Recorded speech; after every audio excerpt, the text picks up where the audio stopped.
Oi, pessoal. O Diário do Noroeste recebe Tião Medeiros, que está completando 10 anos de atuação parlamentar. Foi deputado estadual e agora deputado federal. Nós vamos falar um pouquinho nesse bate-papo de passado, presente e futuro. Deputado, seja muito bem-vindo. Obrigado, Reinaldo. Fico feliz de estar aqui no Diário, compartilhar um pouquinho dessa história de 10 anos, né? Já é uma década, né? Parece que foi ontem, comecei na vida pública como deputado estadual. Antes ainda, né, trabalhando no governo, aquela história toda, aquela experiência que eu vivi, que me ajudou bastante. E agora, já completos 10 anos, né? Em fevereiro desse ano, de 25, eu consegui, então, completar 10 anos. É o terceiro mandato. E acho que somando aí entre erros e acertos, mais vitórias do que derrotas, né? E acho que isso reflete também muito aqui na região. Então, eu tenho o privilégio de compartilhar mais uma vez com vocês aqui. Deputado, eu queria que você falasse um pouquinho, contando da sua história, por que decidiu entrar na vida pública? Pois é, você vê que coisa interessante, porque a minha família não tem ligação nenhuma, né, com a vida pública, não tinha relação com o mundo político, e acabei, por acaso, indo durante a faculdade, conhecer a Assembleia lá em Curitiba, porque eu passei numa prova de estágio lá. Fui fazer estágio durante a faculdade. E é difícil você gostar daquilo que não conhece, Reinaldo. Quando você conhece alguma coisa, como em tudo na vida, né? Você tem chance de gostar, de se apaixonar. Quando você não conhece, você não tem nenhuma relação com o assunto, é muito mais difícil você criar carinho e amor por aquele tema. Então, quando eu passei na prova de estágio, eu comecei a conviver com o mundo político. Foi meu primeiro contato. Até então, meu contato era com o vereador que eu votava, que era o Galvão.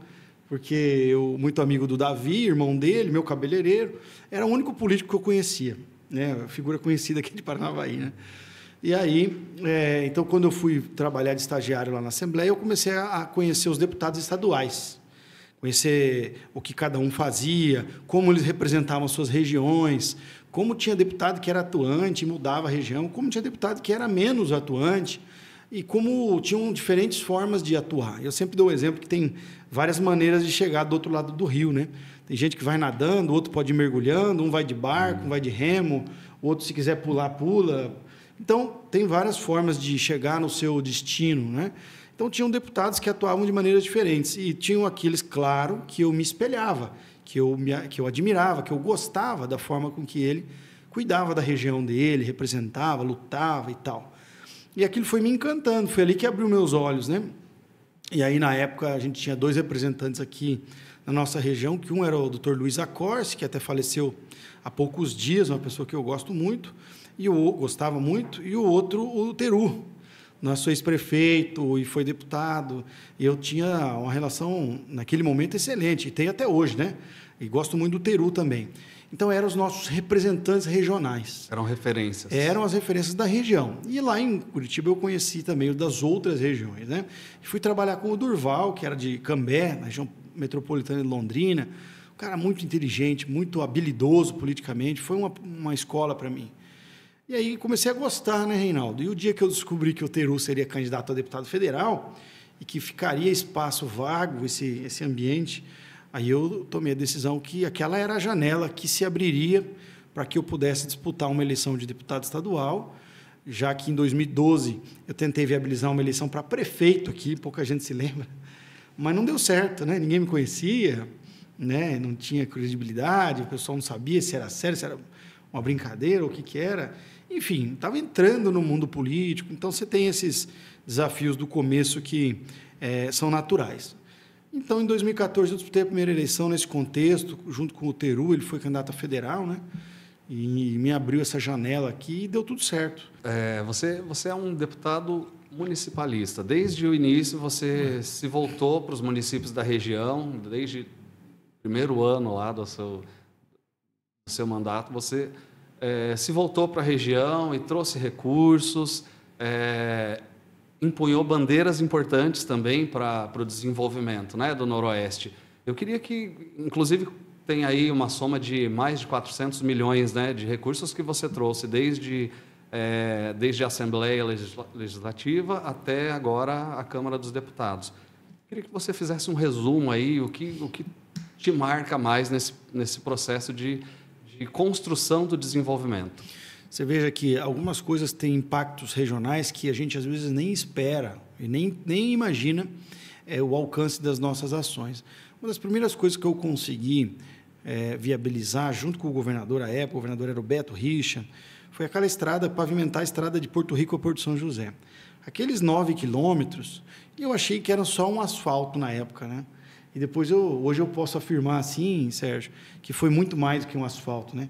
Foi mudar uma região, foi dar um salto, né, e dar a oportunidade daquela região se desenvolver a partir daquele potencial turístico que tinha do rio e que estava emperrado, que estava travado, porque o acesso dificultava isso. Então, não era um asfalto, era muito mais do que um asfalto. Era dar àquela região a oportunidade de crescer como ela merecia, né, das pessoas aproveitarem aquele potencial que a natureza, que Deus nos deu, aquela beleza do rio, que estava atrapalhado, que estava travado, porque tinha uma estrada de chão, de areia, e quando chovia, de barro. Né? E que o cara não queria botar o seu carro baixo ali, porque não tinha uma caminhonete, porque não é todo mundo que tem, e não ia investir lá. Não tem valorização de imóveis, claro, isso, valorização imobiliária e uma série de coisas. Então, quando eu percebi que aquela obra, talvez aquela obra tenha sido uma das mais emblemáticas, assim, do ponto de vista do desenvolvimento de uma região. Aquela obra, ela deu um salto para aquela região que eu não imaginava que aconteceria, né? E hoje Porto Rico passa a ser uma região de turismo promissor, não só aqui do Paraná. O pessoal de outros estados fala, vem, tem gente de fora que compra terrenos lá e querem ter as suas casas lá, passar uma temporada. E você vê que legal, tudo isso foi impulsionado pela estrada. Óbvio que não foi a única coisa. O maior valor que tem aquilo ali é o rio, é o que Deus fez. Mas a estrada impulsionou muito. Então, uma obra tem esse poder, tem esse impacto.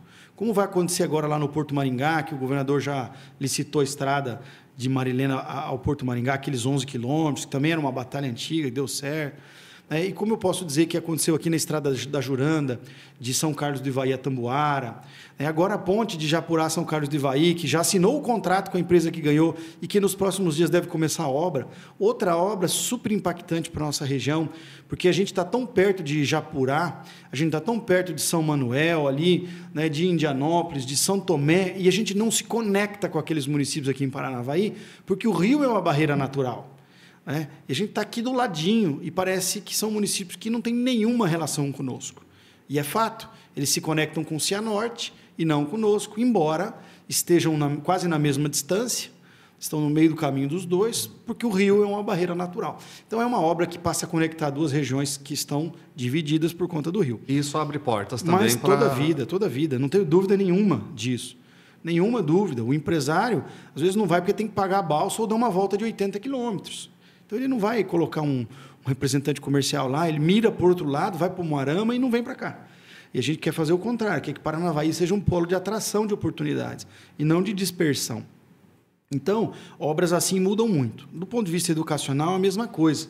Aqui em Paranavaí, algo que eu me orgulhei bastante, o tempo que eu fui estadual, eu consegui promover a reforma de todos os colégios estaduais de Paranavaí. Nenhum deles, absolutamente nenhum deles, inclusive dos distritos, ficaram sem reforma. Ainda que uma reforma maior ou menor, alguns com ampliação, outros não, mas todos tiveram a digital do meu trabalho para poder fazer com que o núcleo de educação de Paranavaí fosse o núcleo com o maior número de reformas de escola do estado do Paraná. Não foi obra do acaso, não foi sorte, foi uma estratégia do nosso trabalho, que eu tenho muito orgulho de pegar escolas como o Silvio Vidal, que tinham números e índices assim baixíssimos, e depois daquela grande reforma, o Silvio Vidal, a começar pelo muro, que a gente tirou aqueles muros e colocamos grades, né, para que as crianças pudessem ver o lado de fora, se conectar sem medo, aquilo não é uma prisão, é um colégio, né, e que, se você pegar a diretora, a Cidinha, vai te contar o número e a evolução que teve no colégio a partir da reforma e da autoestima que as crianças tiveram, os professores, os servidores, as merendeiras, todo mundo poder acreditar que o colégio é um ambiente mais promissor do que era. Então, essas coisas marcam a gente, Reinaldo, né? Fazer um colégio novo, como aconteceu lá em Diamante, que também eu tenho o maior orgulho daquele colégio, de ter lutado até o fim. E no começo eram 3 colégios agrícolas, era aquele de Diamante, era um de Campo Largo, e o outro era, nem lembro mais aonde, eram 3. E aí os municípios não conseguiram ir avante, não conseguiram o projeto, terminar, entregar, e eu nunca desisti do diamante, no final sobrou só o de diamante. Foi o único que aconteceu. Aqui em Paranavaí, também na região, existem algumas bandeiras importantes, algumas em andamento já, né? Alguns projetos em andamento, outros em busca de possibilidades. Eu vou citar aqui a duplicação da BR, a ponte ligando Paraná e Mato Grosso do Sul. Sim. Temos também, em vias de acontecer já, o aeroporto aqui de Paranavaí. Eu queria que você falasse um pouquinho da sua atuação nessas grandes bandeiras do Noroeste. Tá, vamos em frente, então. Bom, primeiro, vamos lá, vamos começar pelo que está mais maduro, que é o aeroporto, né? Eu sei que muitas pessoas, às vezes, podem se questionar, e é comum isso, né? Não ter obrigação de saber, mas eu tenho, né? Na vida pública, a gente tem algumas obrigações. Alguns recursos são carimbados. Alguns dinheiros têm destinações específicas, porque alguns são oriundos de impostos. E quando você paga um imposto, todo imposto começa com I, para quem está acontecendo, para acompanhar o IPTU, o IPVA, o ICMS, enfim. Então, os impostos não têm destinação do dinheiro carimbado. Eles vão para o cofre, para o bolo geral. Alguns recursos são taxas, tarifas, esses têm contraprestação vinculada. Esses dinheiros não podem ir para outros destinos, só para aquele destino para qual a taxa foi criada. É específico. Específico. Então, esse dinheiro não vai para outra coisa. Então, quando eu arrumo um dinheiro, por exemplo, para o aeroporto, é um dinheiro que está na ANAC, Agência Nacional da Aviação Civil, que é do Ministério dos Portos e Aeroportos, e que ele tem destinação específica. A Infraero tem o caixa dela, oriundo das tarifas que os usuários pagam, que tem uma destinação específica, só pode ser investido em aeroporto. E segurança aeroportuária, todo mundo da aviação aí, né? É aeroportuária. Esse dinheiro não pode ir para a saúde, esse dinheiro não pode ir para a estrada, esse dinheiro não pode ir para a educação. Então, primeiro, porque quando eu publico lá 25 milhões para o aeroporto de Paranavaí, as críticas começam daqueles que não têm essa informação. Então, eu faço esse esclarecimento para entender que se esse dinheiro não viesse para cá, ele iria para o Nordeste, para o Norte, para o Centro-Oeste, ou para algum outro estado aqui do Sul, para algum outro município. Mas ele iria para algum outro aeroporto. Não é outra coisa. Então, não iria para a saúde, não iria para a infraestrutura. Esse dinheiro é para isso. Então, tá. Bom, se eu não pegar, outro vai pegar. Você concorda ou não? Então, deixa eu lutar pelo nosso quinhão, pela nossa fatia. E depois das grandes demandas que a nossa região tem a duplicação, né, e ela está bem avançada em relação ao projeto, porque o Ministério não previa duplicação, por incrível que pareça. Mas toda uma mobilização, que não é só minha, tem a sociedade organizada que se movimenta muito forte para que isso aconteça, tem outros deputados, tem muita gente envolvida. Eu nunca tive a vaidade de dizer que é uma conquista minha, né, sou eu, mas obviamente que eu sou uma voz ativa e importante no processo, mas não sou de forma alguma única, tá certo? Agora, eu tenho acompanhado para que a concessão não aconteça sem a previsão da duplicação. O ministro já nos apalavrou, já deu a garantia, o Ministério, tive várias vezes. No final do ano passado, ainda estive lá com o Leônidas e o Pedro Baraldi. O Kaique estava já de viajado ou de férias, não me lembro. Estava ausente, mas foi o Pedro que estava em exercício.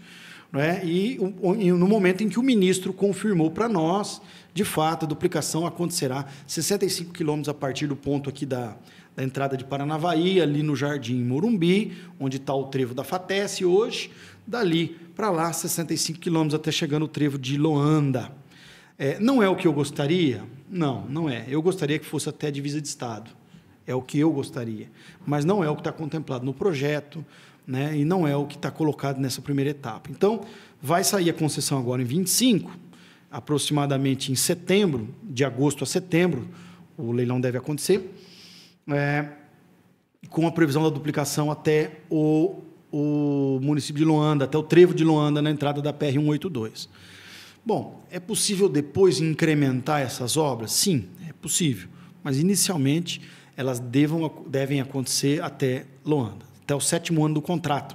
Outra informação importante, iniciar a partir do 3º e concluir até o 7º ano. Por quê? Porque como são 30 anos de contrato, alguém pode dizer, pois mas vai começar lá no 25º ano, então nós vamos ficar sofrendo mais 25 anos. Então, quer dizer, é um presente grego, né? Ganhou, mas não levou. Então, não é isso. O contrato prevê o início das obras a partir do 3º ano e conclusão até o 7º ano, que me parece algo assim, muito razoável, né? Não é um absurdo. Não estamos falando de nada fora da realidade aqui. Tá? Então, é assim que está previsto. Então, a duplicação acontecerá. Tá? Depois nós vamos trabalhar para tentar colocar o trecho de Loanda adiante. Aí. Isso vai ser para um segundo momento. Ainda que tenha um degrau tarifário lá na frente, ainda que o volume se constate um volume suficiente para isso. Então, tem alguns critérios técnicos que a gente vai superar. Em relação à ponte, também. A ponte está num ponto um pouco anterior, um ponto um pouco mais verde. A Itaipu pagou o EVTEA, o Estudo de Viabilidade Técnica, Econômica, Ambiental e Jurídica, que é o primeiro estudo, é o mais básico para dizer se há viabilidade ou não. Está prestes a sair também, né? Prestes a sair. O DR está analisando. Me parece que vai ser né? O Ratinho tem dito que, da parte dele, todos os esforços ele vai fazer para poder viabilizar isso. Do lado de lá é um problema. Eu tive com o governador Riedel, há poucos dias atrás, ele reafirmou já várias vezes que, se o Paraná e o governo federal fizerem a ponte, ele faz a obra do lado de lá, né? Os 23 quilômetros ou 26 quilômetros, algo do tipo, aí, 20 e poucos quilômetros, que é uma obra cara, por se tratar de uma área com muito banhado, muita umidade, que de tempos em tempos acaba se alagando, né? Pela natureza da região, pela característica do bioma e do lugar, né? Então, é uma obra de aterro, uma obra muito cara. Então, não basta fazer a ponte, tem que fazer o asfalto no aterro do lado de lá, senão a gente faz uma ponte sem conexão, não faz sentido algum, né? E é uma ponte cara, uma ponte talvez de mais de R$1 bilhão, né? É uma ponte que tem um valor expressivo. Agora, os dois governadores estão empenhados, vamos fazer os estudos. Passada a fase dos EVTEAs, a gente tem que pedir os estudos de engenharia, fazer os projetos, primeiro os que eles chamam de projeto de arte, obra de arte, que é o desenho estrutural da ponte, depois a engenharia vai orçar e vai fazer os estruturais, né, fundação, todos, sondagem, até encontrar a rocha sã lá no fundo, quantos metros está? 20 metros, 50 metros, 100 metros, isso muda totalmente o cálculo, né, do tamanho da estrutura que demanda. Então, engenharia é um negócio maluco, assim, de coisas que a gente nem sonha que tem, mas tem. Então, a gente tem que superar tudo isso, mas é super possível. Deputado, vamos falar um pouquinho de política. Ao longo dessa sua trajetória parlamentar, digamos assim, aliás, é isso, né? Essa trajetória parlamentar, você construiu um grupo, ou aglutinou um grupo de pessoas muito importante do seu lado, com expressão política, com popularidade, com votação alta. Falo de Kaique, falo de Maurício Guellen. Essas pessoas estão com você neste momento, ou estiveram até aqui, né? Eu queria que você falasse um pouquinho da importância de ter essas pessoas com você, o que isso representa para a sua trajetória política também. Veja, aqui em Paranavaí especialmente, né, o Kaique é uma pessoa que eu tenho uma relação pessoal já muito antiga, né? Porque eu sempre disse isso. Ele é meu amigo, né, e ele aceitou o convite de vir para a vida pública, e foi uma grata surpresa, porque o Kaique foi muito bem. É um cara muito decente, uma pessoa super inteligente, foi um período de 8 anos muito rico para a cidade.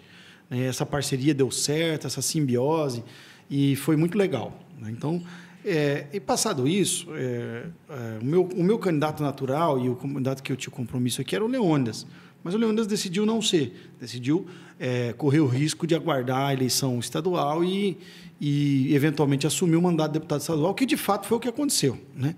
Que para nós foi muito bom também. Então, nós passamos a essa aproximação com o Maurício, que até então, embora tivesse me apoiado na minha eleição de federal, não fazia parte desse grupo, desse time, não tinha caminhado conosco. Inclusive, na minha reeleição, ele foi candidato a deputado estadual também. Nós disputamos o mesmo espaço, né? Então, eu tinha uma posição política um pouco divergente da minha, não é? Mas que, por uma soma de pessoas, de grupos e de desejos de empresariais e de lideranças de Paranavaí, o sonho de estar unido e diminuir os atritos e as divisões em Paranavaí, me levaram a também somar forças na eleição do Maurício. Obviamente que os compromissos políticos existem, né, Reinaldo? E há esse compromisso político de caminhar comigo na minha reeleição, não é? Obviamente que, desde que eu continue a ajudar a cidade. Mas eu nunca deixei de ajudar. Aliás, ajudo desde que o prefeito foi o Rogério. Quando eu assumi os 2 primeiros anos do mandato, o Rogério era o prefeito, né? E foi onde eu encaminhei já recursos, célula nova do aterro sanitário, 7 caminhões, recap. Na época, recapeou várias avenidas, a senadora Amador Aguiar, a governador Pedro Viriato Parigô de Souza, né? Enfim, um monte de rua que eu já nem lembro mais. Em algum momento existia uma divergência, sim, né? Nós não caminhamos juntos, ele nunca me apoiou. Não me apoiou. Né? Nunca caminhamos, mas a cidade é a minha cidade. A cidade me deu, na época, 10.650 votos. Então, eu tinha um compromisso com o Paranavaí, independente de quem fosse o prefeito. Né? Eu sei separar uma coisa da outra. Né? Então, com o Maurício, eu fiz o apoio, ele tem o compromisso de me ajudar, enfim, e espero que, de fato, aconteça. Né? Então, estamos caminhando nesse sentido, nessa direção, para continuar unidos. Né? Eu continuo a ajudar a cidade. Né? A Santa Casa, nesses 2 anos, só para você ter ideia, na área de saúde, foram 8 milhões de reais desde que eu assumi o mandato. A Santa Casa tinha débitos aí na ordem de quase 10 milhões de reais, porque depois da pandemia nem todos os custos baixaram, tiveram diminuições de repasses, porque eram repasses extraordinários durante a pandemia. Então, criou um rombo. E para quem está nos acompanhando não achar que o problema é a Santa Casa de Paranavaí, a título de comparação, a Santa Casa de Campo Mourão deve 60 milhões.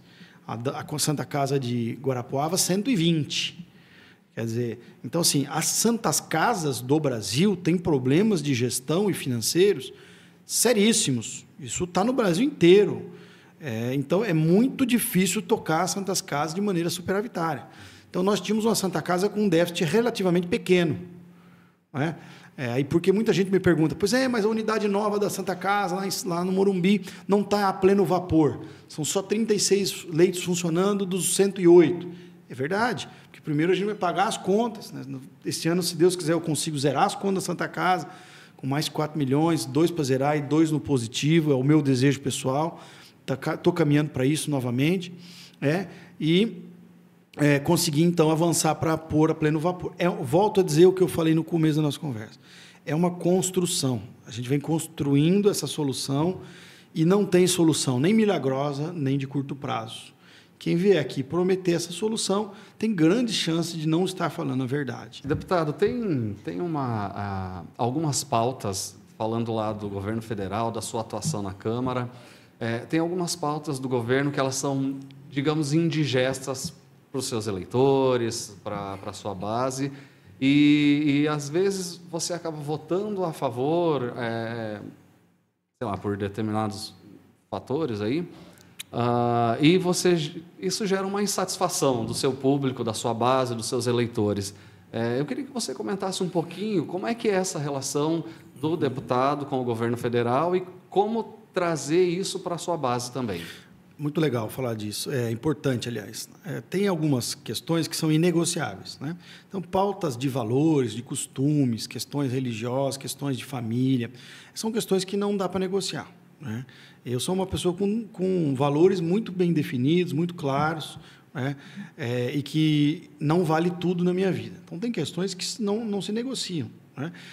Eu vejo lá, principalmente como a gente vive um governo de esquerda, eles têm pautas que não cabem dentro da minha realidade. Isso, né? Eu nunca vou ser a favor eu não, por exemplo, eu não gosto das políticas de cotas que eles insistem em impor, em aumentar. Eu não sou a favor de cotizar nada. As pessoas têm que ter mérito nas suas conquistas. Eu sou a favor da meritocracia e não do cotismo, né? Agora, por exemplo, pautas econômicas. Então, por exemplo, as pessoas às vezes querem que eu vote tudo contra o governo, como se isso eu fosse derrubar o governo. E aí é um erro. Porque eu não quero que quanto pior, melhor. Eu quero que dê certo o Brasil. Eu não votei no Lula, eu não trabalhei para o Lula ser presidente, eu trabalhei para o Bolsonaro, eu votei para ele, eu lutei para ele. No segundo turno, eu trouxe um ministro aqui em Paranavaí, reuni lideranças de toda a região, o ministro Saxida, que era ministro de Minas e Energias, para ele falar em nome do governo. Era para eu ter trazido o Eduardo Bolsonaro, mas não deu naquela semana. Enfim, sou ligado ao que era ministro Ciro Nogueira, hoje é presidente do meu partido. Então, eu fiz o meu papel politicamente, mas nós perdemos a eleição, tá certo? Então, quem ganhou está lá, e eu não quero que ele quebre o Brasil. embora eles estão tentando fazer isso, né? Estão fazendo um esforço tremendo. Mas eu não torço para dar errado. Eu torço para dar certo, cara. Eu luto para dar certo. E quando ele faz uma proposta ministerial de reforma de ministério, ele é o presidente da República, ele tem o direito de montar a equipe dele do jeito que ele acha. Eu não vou votar contra, entendeu? Agora, se ele quiser criar mais cargos, eu votei contra a criação de cargos, que é aumento igual a gente está vendo aí, ele fez a reforma fiscal, é melhor aquela reforma fiscal do que nenhuma, mas está longe da que eu queria. Eu queria que tivesse muito mais corte de gasto. É muito mais, eu queria, mas eu não posso mudar isso. É a proposta que veio do governo. Então, ou eu sou contra uma proposta que corta um pouco de gastos, ou eu sou a favor da proposta que corta, e daí eu vou votar por nenhum corte de gastos, só para eu criticar o governo, dizer que eu sou contra essa proposta, que é ridículo. Então, eu não faço esse tipo de papel. E, às vezes, as pessoas não entendem isso. E aí eu sou criticado. O cara da internet, que vota contra tudo e vai na internet e se posta como um herói, como um salvador... Tem muitos. Tem vários desses aí. Então, assim, é uma postura que é uma postura diferente da minha, né? Eu não tenho a pretensão e de forma alguma quero dizer que eu sou melhor que os outros, mas eu tenho uma postura diferente, né? E tem muito cara que se mantém como eu. Então, por exemplo, eu atuo muito lá no nicho do agro e do municipalismo, né? Porque lá em Brasília é um mundo muito grande, você precisa escolher alguns temas que você vai se dedicar.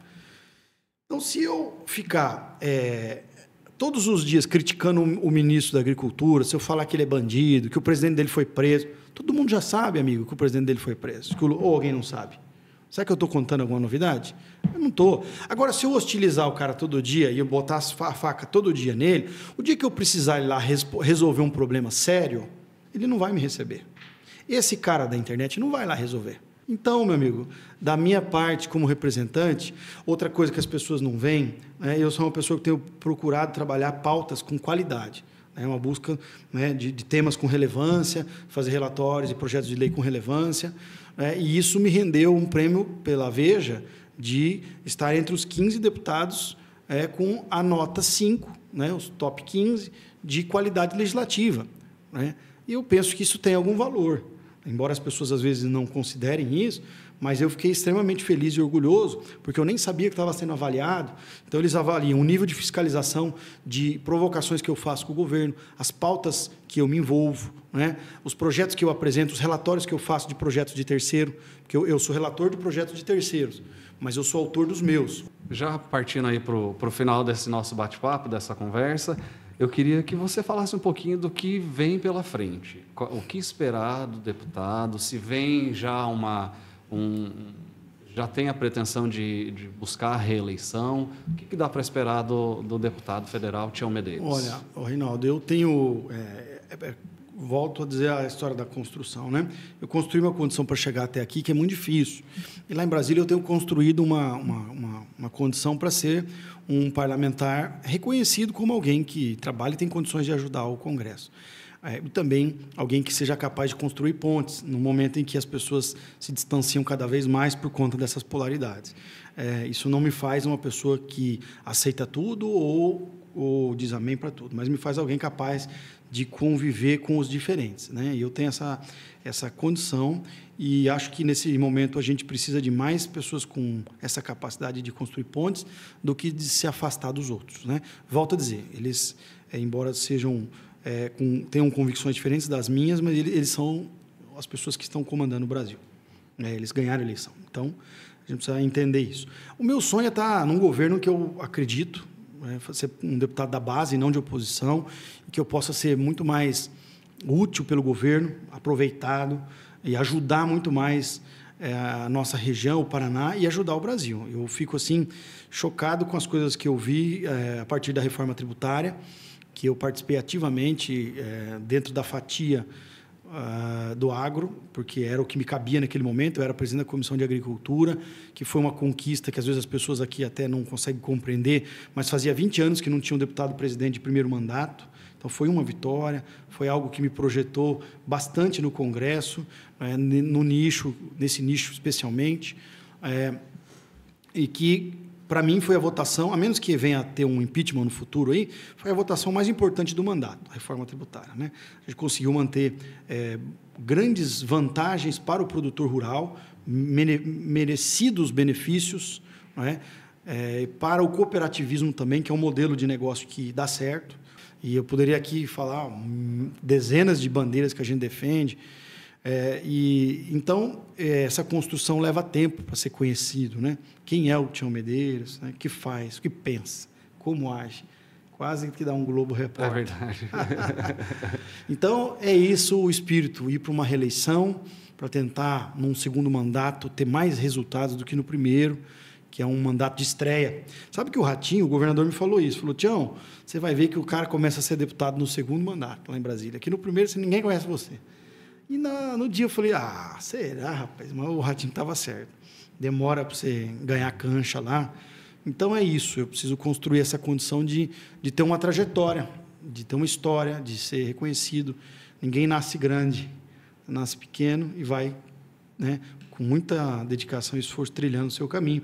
E lá é a mesma coisa.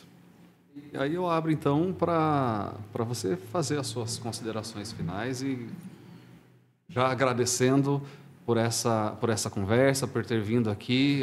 O Diário fica muito honrado de recebê-lo, deputado estadual por 8 anos, deputado federal agora, um parceiro da região, e as portas ficam sempre abertas aqui, Tião, para quando tiver novidades, quando quiser divulgar alguma ação, algum projeto, enfim.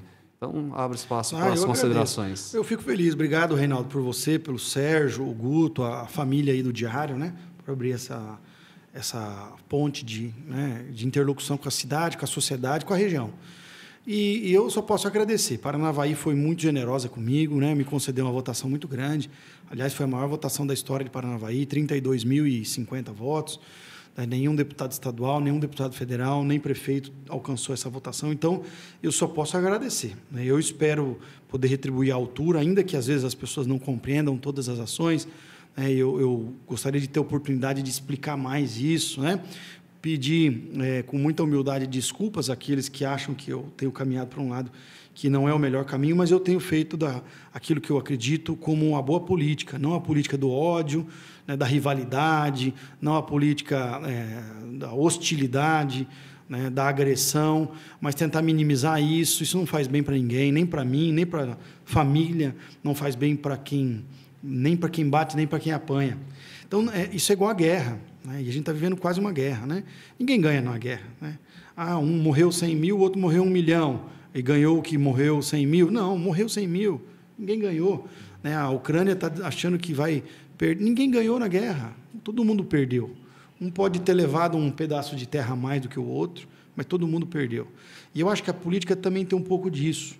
Nessa guerra de hostilidade e agressão, ninguém ganha. O Brasil perde, porque a gente parou numa pauta, a gente não avança, a gente não evolui como sociedade, nem como ser humano, nem como cidadão.